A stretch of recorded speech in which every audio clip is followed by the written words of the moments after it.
ہر گروہ کے لیے ایک مدت مقرر ہے، پھر جب وہ مدت پوری ہو جاتی ہے تو پھر اس گروہ کی گرفت کے لیے ایک گھڑی بھر کی بھی تقدیم و تاخیر نہیں ہو سکتی۔ اے بنی آدم، اگر تمہارے پاس تمہیں میں سے رسول آئیں جو تمہارے سامنے میری آیات بیان کریں، تو جو شخص نافرمانی سے بچا رہا اور اپنی اصلاح کر لی تو ایسے لوگوں کے لیے نہ کوئی خوف ہوگا نہ وہ غمگین ہوں گے، اور جن لوگوں نے ہماری آیات کو جھٹلا دیا اور ان سے اکڑ بیٹھے تو ایسے ہی لوگ دوزخ والے ہیں، وہ اس میں ہمیشہ رہیں گے۔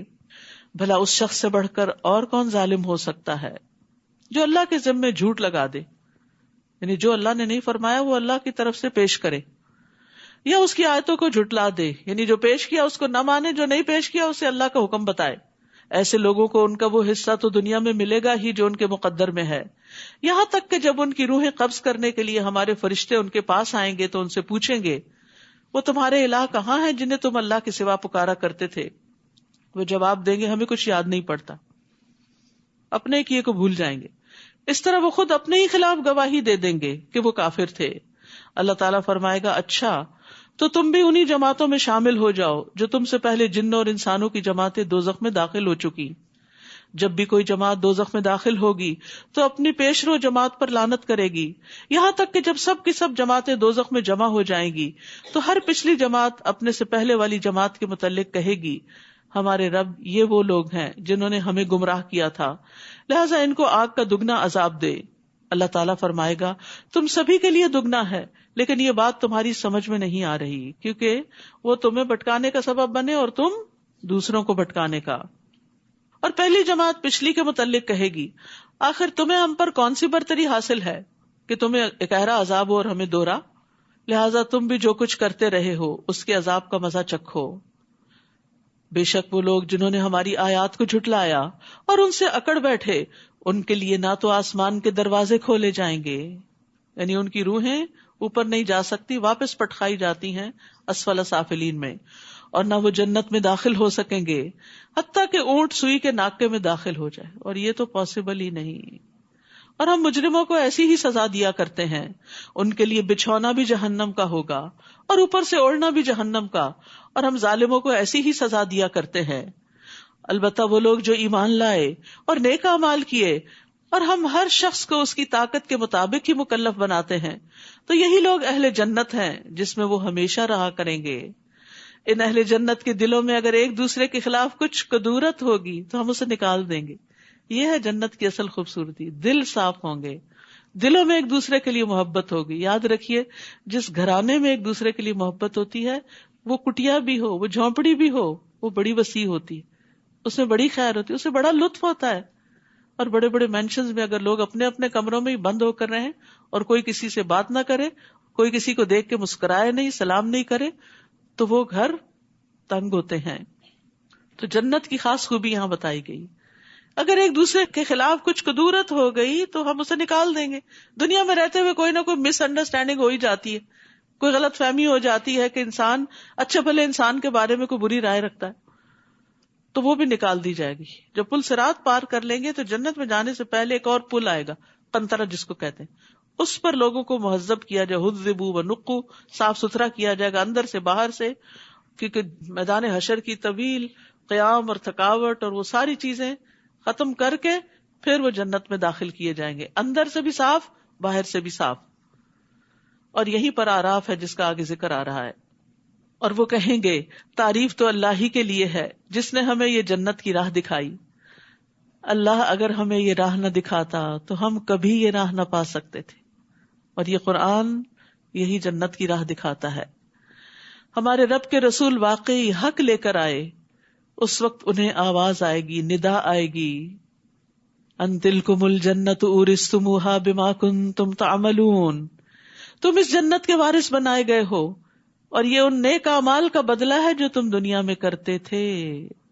جنت کے لیے نیک عمل چاہیے، جنت میں جانے کے لیے یہی کرنسی اور یہی ٹکٹ کام آئے گا، اور نیک اعمال اللہ کی توفیق سے ملتے ہیں، اور یہ اللہ کا احسان ہوتا ہے کہ کسی کو ہدایت اور ایمان نصیب کرے، اسی لیے جنت والے اللہ کی طرف اس کو منسوب کریں گے۔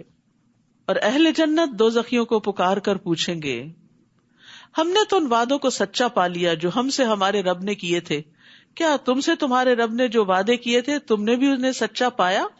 وہ جواب دیں گے ہاں ہم نے بھی سچا پایا. پھر ان کے درمیان ایک پکارنے والا پکارے گا کہ ظالموں پر اللہ کی لعنت ہو. وہ لوگ جو اللہ کی راہ سے روکتے اور اس میں کجی پیدا کرنا چاہتے تھے اور آخرت کے منکر تھے. اہل جنت اور اہل دوزخ کے درمیان ایک اوٹ حائل ہوگی اور آراف پر کچھ آدمی ہوں گے، یعنی کچھ تو جنت میں چلے جائیں گے، کچھ جہنم میں گر جائیں گے اور کچھ بیچ میں سٹک ہو جائیں گے. آراف والے جو ہر ایک کو اس کی پیشانی کے نشانات سے پہچانتے ہوں گے، وہ اہل جنت کو آواز دیں گے تم پر سلامتی ہو. یہ آراف والے ابھی جنت میں داخل تو نہ ہوئے ہوں گے، البتہ اس کی امید ضرور رکھتے ہوں گے. یہ بھی انتظار کے مرحلے، انتظار کی گھڑیاں کتنی تکلیف دہ ہوتی. کبھی آپ کو ایکسپیرینس ہوا ہوگا کہ لوگ جیسے سفر کر رہے ہوتے ہیں تو کچھ لوگوں کا چیک ان فوراً ہو جاتا ہے، کچھ لوگوں کو روک لیا جاتا ہے، کچھ کو امیگریشن پہ بلا لیا جاتا ہے. تو جو لوگ سیدھے سیدھے نکل رہے ہوتے ہیں آپ ان کو دیکھ کے کتنا رش کرتے ہیں، اور جو روک لیے جائے وہ ڈرے ہوئے ہوتے ہیں کہ پتہ نہیں ہمارے ساتھ کیا معاملہ کیا جائے گا. تو وہاں بھی آراف والے ڈرے ہوئے ہوں گے. اہل جنت سے بھی بات کریں گے، ادھر جہنم والوں سے بھی کریں گے. وہ جنت میں داخل نہیں ہوئے لیکن امید رکھتے ہیں. کون ہے یہ؟ وہ جن کے نیک عمل زیادہ نہیں تھے کہ وہ جنت میں جا سکے، اور جن کے برے عمل نہیں زیادہ تھے کہ وہ جہنم میں پھینکے جاتے. برابر کے ایکول ہو گیا سب کچھ، کانفلکٹ ہو گیا. حدیث میں آتا ہے کہ اگر کسی کا صحابہ جوں کے انڈے برابر بھی نیک عمل زیادہ ہوگا جنت میں چلا جائے گا. وہاں چھوٹی چھوٹی نیکیوں کی بھی بڑی قدر آئے گی جن کو ہم ایسے ہی گنوا دیتے. چھوٹی سی نیکی ہم کہتے ہیں تو چھوٹی ہے، کوئی بڑی کر لیں گے. نہیں، چھوٹے چھوٹے کام بھی کرتے چلے جائیں. خالی وقت نہ گزارا کریں. سبحان اللہ، الحمدللہ، اللہ اکبر، اللہ کی بڑائی بیان کی، ذکر کیا. اب سفر کر رہے ہیں، راستے میں ہیں، کام کر رہے ہیں، ذکر میں کیا مشکل ہے؟ کچھ مشکل نہیں. ہو سکتا ہے ایک دفعہ کا سبحان اللہ کہنا آپ کو جنت میں لے جانے کا باعث بن جائے. کسی کو کھجور کا آدھا ٹکڑا دینا جہنم سے بچا لے. تو چھوٹی نیکی چھوٹی برائی دونوں ہی کاؤنٹ ہوں گی. اور جب ان کی نگاہیں اہل دوزخ کی طرف پھیری جائیں گی تو کہیں گے اے رب ہمیں ظالم لوگوں میں شامل نہ کرنا. اور یہ آراف والے کچھ لوگوں کو ان کی پیشانیوں سے پہچان کر آواز دیں گے آج نہ تمہاری جمعیت تمہارے کچھ کام آئی. دنیا میں بہت لوگ تھے تمہارے ساتھ، بڑا جتھا تھا، بڑے جان پہچان والے تھے، اور نہ وہ چیزیں جن کے بل پہ تم اکڑا کرتے تھے. تمہاری مال و دولت، اولاد، تمہارا سٹیٹس آج کچھ بھی تو فائدہ نہ دیا. کیا یہ اہل جنت وہی لوگ نہیں جن کے متعلق تم قسم کھا کے کہا کرتے تھے اللہ انہیں اپنی رحمت میں سے کچھ بھی نہ دے گا؟ اگر دینا ہوتا تو دنیا میں بھی کچھ ملتا، کیونکہ دنیا میں وہ بدحال رہے، تکلیفیں اٹھاتے رہے اللہ کی رضا میں. انہیں آج یہ کہہ دیا گیا آج تم جنت میں داخل ہو جاؤ، نہ تمہیں کوئی خوف اور نہ کوئی غم. اور دوزخی اہل جنت کو آواز دیں گے. اب ان کی کمیونیکیشن ہو رہی ہے آپس میں، ہم پر بھی کچھ پانی انڈیل دو، یا اللہ نے جو کچھ تمہیں کھانے کو دیا ہے اس میں سے کچھ ہماری طرف پھینک دو. تمہیں اتنی نعمتیں ملی ہیں، کچھ ہمیں بھی دے دو، صدقہ دے دو ہمیں. اہل جنت جواب دیں گے اللہ تعالیٰ نے یہ دونوں چیزیں کافروں پہ حرام کر دی ہیں، آج نہ پانی ہے نہ کھانا ہے. کیونکہ جہنم میں بھی بھوک تو لگے گی. یاد رکھیے جب گناہوں کی کثرت ہو جائے تو پانی پلانا لازم کر لیں. اس آیت میں اس بات کی دلیل ہے کہ پانی پلانا افضل اعمال میں سے ہے. ابن عباس سے پوچھا گیا کون سا صدقہ افضل ہے، تو انہوں نے کہا پانی پلانا. کیا آپ نے جہنمیوں کو نہیں دیکھا کہ جب وہ اہل جنت سے فریاد کریں گے اور کہیں گے ان افیضوا علینا من الماء، کہ ہم پہ پانی ڈالو. بعض تابعین کہتے ہیں جس کے گناہ زیادہ ہو جائیں وہ پانی پلانا لازم کر لے. اللہ نے کتے کو پانی پلانے والے کے گناہوں کو معاف کر دیا تھا، تو اس آدمی کا کیا مقام ہوگا جو ایک مومن کو پانی پلائے اور اسے زندگی بخشے. تو یہ پانی پلانا چاہے کسی گلاس میں ہو، اپنے گھر والوں کے لیے انڈیلنا. بعض اوقات ہم اس پہ بھی بڑے چلاتے، پانی بھی نہیں لے سکتے، ہم ہی بھریں، ہم ہی ڈالیں، ہم ہی پور کریں. کئی دفعہ جوس کے ڈبے فریج میں پڑے رہتے اس لیے کہ اندر سے کوئی نکال کے ڈالتا نہیں، ڈال کے پیش کر دیں تو پی لیں. تو نیکی کی وجہ سے اپنے گناہوں کی بخشش کی خاطر پلاتے رہیں. اور پھر اس سے بڑے بڑے پروجیکٹس بھی ہو سکتے ہیں، کنویں کھدوائے جا سکتے ہیں، نہریں بنوائی جا سکتی ہیں، اور اسی طرح خیر کے کام کیے جا سکتے ہیں. جابر رضی اللہ عنہ کہتے ہیں کہ رسول اللہ صلی اللہ علیہ وسلم نے فرمایا جس نے کوئی کنواں کھدوایا پھر جو بھی پیاسا جاندار اس میں سے پانی پیے، یا کوئی جن یا انسان یا کوئی پرندہ، تو قیامت تک اللہ اس بندے کو اجر دیتا رہے گا، قیامت تک، جب تک وہ کنواں باقی رہے گا، جب تک وہ نلکا چلتا رہے گا. سعید بن مسیب سے روایت ہے کہ سعد بن عبادہ رضی اللہ عنہ نبی صلی اللہ علیہ وسلم کے پاس آئے، پوچھا آپ کے نزدیک سب سے پسندیدہ صدقہ کون سا ہے؟ فرمایا پانی پلانا، اور پانی روکنا گناہ کا باعث ہے. 3 شخص ایسے ہیں جن سے اللہ قیامت کے دن کلام نہیں کرے گا، نہ ان کو دیکھے گا نہ پاک کرے گا، اور ان کے لیے دردناک عذاب ہوگا. ان میں سے ایک وہ شخص جس کے پاس ضرورت سے زیادہ پانی تھا، پھر وہ مسافروں کو نہیں پلاتا تھا، کیونکہ اس زمانے میں جن کے پاس پانی تو مر بھی جاتے تھے پیاس سے. اور ایک اور روایت میں آتا ہے کہ آج میں تجھ پہ اپنا فضل نہیں کروں گا جس طرح تو نے اپنے فضل کو روکا ہوا تھا جسے تیرے ہاتھوں نے نہیں بنایا تھا. تو وہ جنہوں نے اپنے دین کو کھیل اور تماشا بنا رکھا تھا اور دنیا کی زندگی نے انہیں دھوکے میں ڈال رکھا تھا، لہٰذا آج ہم انہیں ایسے ہی بھلا دیں گے جیسے انہوں نے اس ملاقات کے دن کو بھلا رکھا تھا اور ہماری آیتوں کا انکار کیا کرتے تھے. ہم ان لوگوں کے پاس ایسی کتاب لائے ہیں جسے ہم نے علم کی بنا پر مفصل بنا دیا ہے. علم کی بنا پر مفصل ہے. یہ کتاب ان لوگوں کے لیے ہدایت اور رحمت ہے جو ایمان لاتے ہیں. ایمان والوں کی تو محبت ہے اس کتاب سے، اور وہ اس کو پڑھنا چاہتے ہیں، سمجھنا چاہتے ہیں، اس کے ساتھ زندگی بسر کرنا چاہتے ہیں. یہ لوگ بس اب اس کے انجام کا انتظار کر رہے ہیں جس کا پتہ یہ کتاب دے رہی ہے. جس دن اس کا انجام سامنے آ جائے گا تو جن لوگوں نے پہلے کتاب کو بھلا رکھا تھا وہ کہیں گے واقعی ہمارے پاس رسول حق بات لے کر آئے تھے، پھر اب کیا ہمارے لیے کوئی سفارشی ہیں جو ہماری سفارش کرے، یا ہمیں دنیا میں واپس ہی بھیج دیا جائے تاکہ جو کام ہم کرتے رہے اس کے علاوہ دوسری قسم کے کام کریں. ان لوگوں نے اپنے آپ کو خسارے میں ڈال دیا، اور جو کچھ بھی وہ باتیں بنایا کرتے تھے انہیں کچھ یاد نہ رہے گی. ان ربکم اللہ الذی خلق السماوات والارض فی 6 ایام ثم استوى علی العرش. یقیناً تمہارا رب وہ اللہ ہے جس نے آسمانوں اور زمین کو 6 دن میں پیدا کیا، پھر اپنے عرش پر قرار پکڑا. وہی رات کو دن پر ڈھانک دیتا ہے، پھر دن رات کے پیچھے دوڑا چلا آتا ہے، اور سورج، چاند، ستارے سب چیزیں اللہ کے حکم کے تابع ہیں. یاد رکھو اسی نے پیدا کیا تو حکم بھی اسی کا چلے گا. یہ ساری مخلوق، یہ ساری کائنات اس کی ہے، ان سب پہ اسی کا حکم چلتا، وہی چلا رہا ہے ان سب کو. تو بندے کو بائی چوائس اپنے اوپر اللہ کا حکم نافذ کرنا چاہیے. بڑا بابرکت ہے اللہ جو سارے جہانوں کا رب ہے. اپنے رب کو گڑ گڑاتے ہوئے اور چپ کے پکارو، یقیناً وہ حد سے بڑھنے والوں کو پسند نہیں کرتا. تو دعا کے بھی آداب ہیں. دعا میں وہ طریقے اختیار نہیں کرنے چاہیے کہ جو سنت سے ثابت نہیں. تضرع کا مطلب ہوتا ہے اللہ کے سامنے ذلت اور عاجزی اختیار کرنا. اللہ میں بہت گناہ گار ہوں، اپنے گناہوں کا اقرار کرتے ہوئے دعائیں مانگنا. اور خفیہ کا مطلب ہے چھپ چھپ کے رونا اور چھپ چھپ کے دعائیں کرنا، کیونکہ ریاکاری کرنے والوں کو اللہ کی ربوبیت پہ یقین نہیں ہوتا. اور منافقین تو دھوکہ دے رہے تو لوگوں کے سامنے ٹسوے بہاتے اور لوگوں کو یقین دلاتے ہیں ہم بڑے نیک ہیں، حالانکہ اکیلے میں نہ کبھی روئے اور نہ کبھی ایسی دعائیں مانگی. تو چھپ کر رب کو پکارنے کی بات کی جا رہی ہے. حسن بن نبی حسن کہتے ہیں ہم نے ایسے لوگوں کا زمانہ پایا جس میں زمین پر عمل کرنے والے جب اپنے عمل کو چھپانے کی قدرت رکھتے تھے تو اپنے عمل کو کبھی ظاہر نہیں کرتے تھے، اور وہ دعاؤں میں بہت محنت کرتے لیکن کوئی ان کی آواز نہیں سنتا تھا. یہ ان کے اور ان کے رب کے درمیان سرگوشیاں ہوتی تھی. دل ہی دل میں پکارو، چپ کے پکارو، گڑ گڑا کے پکارو، رو کے پکارو، چھپ کے پکارو، تاکہ آپ کا اور اپنے رب کا ایک 1-on-1 کنیکشن ہو. اور زمین میں حالات کی درستگی کے بعد ان میں بگاڑ پیدا نہ کرو، اور اللہ کو خوف اور امید سے پکارو. یعنی دعا مانگتے ہو مایوس نہ ہو، امید بھی ہو اور ڈر بھی ہو کہ کہیں میرے کوئی گناہ نہ رکاوٹ بنے. یقیناً اللہ کی رحمت نیک کردار لوگوں سے قریب ہے، محسنین کے قریب ہے. تو یاد رکھیے ایمان، تقوی، احسان، اس کی وجہ سے رحمتیں اور برکتیں ملتی ہیں. وہی تو ہے جو اپنی رحمت بارش سے پیشتر ہواؤں کو خوشخبری کے طور پہ بھیجتا ہے، حتیٰ کہ وہ ہوائیں بھاری بادلوں کو اٹھا لاتی ہیں تو ہم ان بادلوں کو کسی مردہ علاقے کی طرف چلاتے ہیں، پھر اس سے بارش برساتے ہیں تو اسی مردہ زمین سے ہر طرح کے پھل نکالتے ہیں. اسی طرح ہم مردوں کو بھی زمین سے نکال کھڑا کریں گے.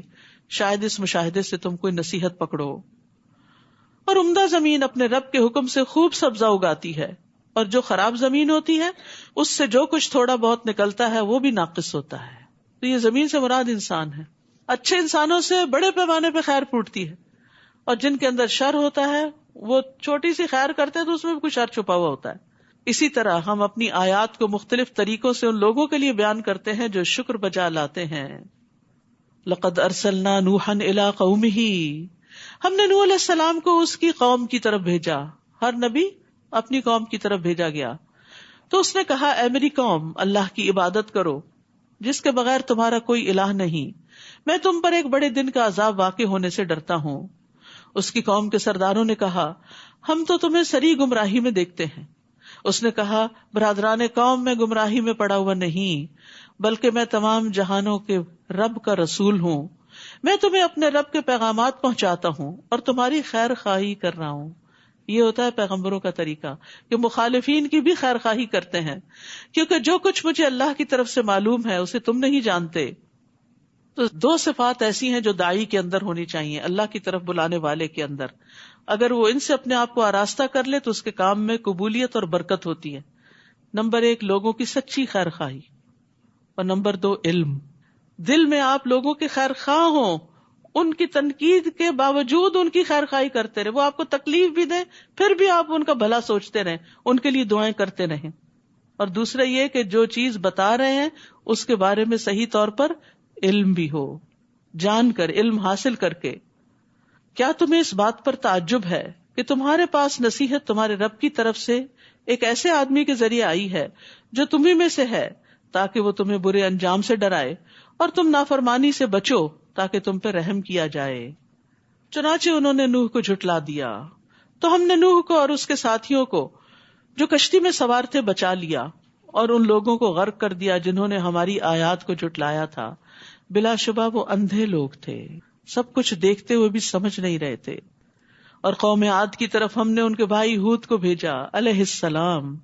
اس نے اپنی قوم کے لوگوں سے کہا اللہ کی عبادت کرو جس کے بغیر تمہارا کوئی الہ نہیں. کیا تم اللہ سے ڈرتے نہیں ہو؟ یعنی اس کو چھوڑ کے کسی اور کی طرف متوجہ ہوگے تو کل اس کے سامنے جا کر کیا جواب دو گے؟ اس کی قوم کے کافر سرداروں نے کہا ہم تو تجھے کم عقل آدمی دیکھتے ہیں اور ہمارا خیال ہے کہ تم جھوٹے ہو. سبحان اللہ. اللہ سبحانہ وتعالی اپنی مخلوق میں سے بہترین لوگوں کو چنتا ہے نبوت کے لیے. وہ جو اللہ کی نگاہ میں اتنے اچھے، وہ لوگوں کی نگاہ میں اتنے حقیر ہو گئے کہ وہ اللہ کا پیغام ان کو پہنچا رہے. تو اس سے دائی کو بہت حوصلہ ملتا ہے کہ اگر اللہ کے بہترین بندوں کو لوگوں نے اس طرح کے نام دیے کہ ہم تجھے کم عقل دیکھتے ہیں، انا لنراک فی صفاہا، اور ہم آپ کو جھوٹا خیال کرتے ہیں. حالانکہ نبوت کی شرائط میں سے ایک یہ کہ نبی ہمیشہ سچ بولتا ہے، صادق اور امین ہوتا ہے. تو پھر اگر ہمیں کوئی جھوٹا کہہ دے اور اگر ہمیں کوئی بے وقوف کہہ دے تو ہمیں مائنڈ نہیں کرنا چاہیے، کیونکہ ہم سے زیادہ اچھے لوگوں کو کہہ دیا گیا تھا. پھر بھی انہوں نے اپنا کام جاری رکھا، پھر بھی انہوں نے خیر خواہی کی، پیچھے نہیں ہٹے. ہود علیہ السلام نے کہا اے میری قوم، میں نادان نہیں ہوں بلکہ میں تو جہانوں کے رب کا رسول ہوں. یہ ہے انبیاء کے اخلاق. قوم نے کہا ہم تجھے بے وقوف سمجھتے ہیں، انہوں نے کہا میں بے وقوف نہیں ہوں. بس سٹاپ، فل سٹاپ. یہ نہیں کہا بلکہ تم بے وقوف، یہ نہیں کہا. ابلغکم رسالات ربی وانا لکم ناصح امین، میں تمہیں اپنے رب کے پیغامات پہنچاتا ہوں اور تمہارا امین اور خیر خواہ ہوں. کیا تم اس بات پر تعجب کرتے ہو کہ تمہارے رب کی طرف سے تمہارے پاس نصیحت ایک ایسے آدمی کے ذریعے آئی ہے جو تمہیں میں سے ہے، تاکہ وہ تمہیں برے انجام سے ڈرائے. اور اللہ کا یہ احسان یاد کرو جب اس نے تمہیں قوم نوح کے بعد زمین کا جانشین بنایا اور تمہیں خوب تنومند یعنی طاقتور بنایا. بس اللہ کی نعمتوں کو یاد کرو تاکہ تم فلاح پاؤ. وہ کہنے لگے کیا تو ہمارے پاس اس لیے آیا ہے کہ ہم ایک اللہ ہی کی عبادت کریں اور جنہیں ہمارے آباء و اجداد پوچھتے رہے انہیں چھوڑ دیں؟ یہ تھا ان کی گمراہی کا سبب. کوئی دلیل نہیں سوائے اس کے کہ باپ دادا کے پیچھے چلیں گے. یاد ہے دنیا کے معاملات میں ہم باپ دادا کے پیچھے کوئی نہیں چلتے. ہم میں سے کون ہے جو دادی والے کپڑے پہنتا ہے آج یا نانی والے کھانے پکاتا ہے؟ دنیا کے معاملات میں ہم ایڈوانس ہو گئے، نئی نئی چیزیں سیکھی، نئے نئے تجربے کیے، نئے نئے کام کیے. اور دین کے معاملے میں فرسودہ رسمیں، پرانے طریقے، باپ دادا کے طریقے. عجب منطق ہے. اور جنہیں ہمارے آباء و اجداد پوچھتے رہے انہیں چھوڑ دیں؟ اگر تو سچا ہے تو جس عذاب کی تو دھمکی ہمیں دیتا ہے وہ لے آ. ہود نے کہا علیہ السلام تمہارے رب کی طرف سے تم پر عذاب اور اس کا غضب ثابت ہو چکا ہے. کیا تم مجھ سے ایسے ناموں کے بارے میں جھگڑا کرتے ہو جو تم نے اور تمہارے آباء و اجداد نے رکھ لیے ہیں؟ یعنی خود بخود تم نے ان سے کچھ خوبیاں منسلک کر دی، بتوں کو اپنا حاجت روا سمجھ لیا، جیسے آج مسلمانوں نے اللہ کے نیک بندوں کو اپنا حاجت روا بنا رکھا ہے کہ وہ مشکل کشا ہے، وہ گنج بخش ہے اور وہ فلاں ہے. تو یہ تو خود بخود تم نے نام دے دیے جن کے لیے اللہ نے کوئی سند نہیں اتاری. سو اب تم بھی انتظار کرو اور میں بھی تمہارے ساتھ انتظار کرتا ہوں.